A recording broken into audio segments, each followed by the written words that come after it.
Hi guys, Dr. Dave here I'm Dr. Jessie from Sprouting Health in the Hunter Valley practice. So today we'd like to talk to you about flat feet.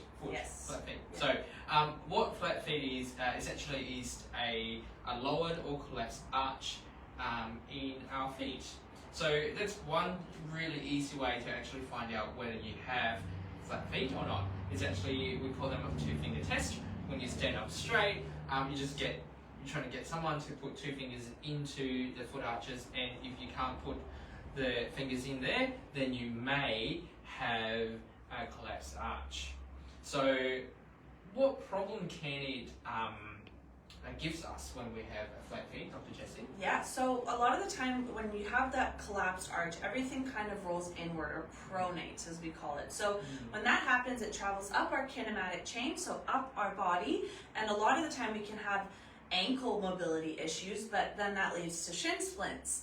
And shin splints is a huge side effect, I guess, of flat feet, but it can also go up our body, start to affect our knees and our hips and even our spine. So we don't really think oftentimes if we have back pain if it might be coming from our feet, but that's something that should be addressed, is how you stand, how you walk in your gait, in your movement, and how it can affect that collapsed arch, can affect the rest of your body.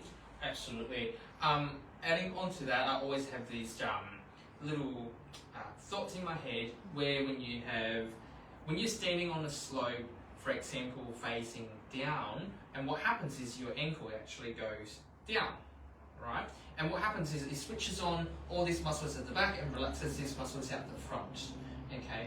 And flat feet actually mimics that motion. So even if you're standing on a completely flat surface, and what happens with that is your body thinks that you're standing on a slope facing down, and therefore over time you actually get this chronic tightness around your back, and then therefore it affects your kinematic chain as a result. So what can we do? Lots of things. You can come and see your chiropractor here. Yep. We can start to do strengthening and muscle building exercises to support your arch, to support your kinematic chain in your entire body. What else can we do, Dr. David? Absolutely. There are many other professionals that also look at these problems. For example, podiatrists, obviously. We're looking at physios, and other professionals actually see these problems. But another common things that people look into is orthotics.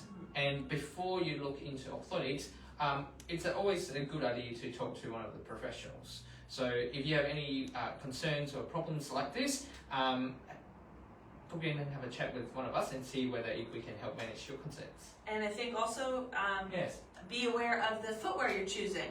Oh, very important. Yeah, so the flatter the footwear, the worse or more likely your arch is about to collapse, which is, especially if you come into here at the Hunter Valley practice, you'll notice that we have Archies, the footwear in our waiting area, and that's because if you think about when you're wearing a flat foot like a thong or a flip-flop, your feet are gripping all the time, and that's really not good support for that arch. So we want arch support is a big message as well. Absolutely. Thank you, Dr. Yeah. Jessie. We'll see you next time. See you guys.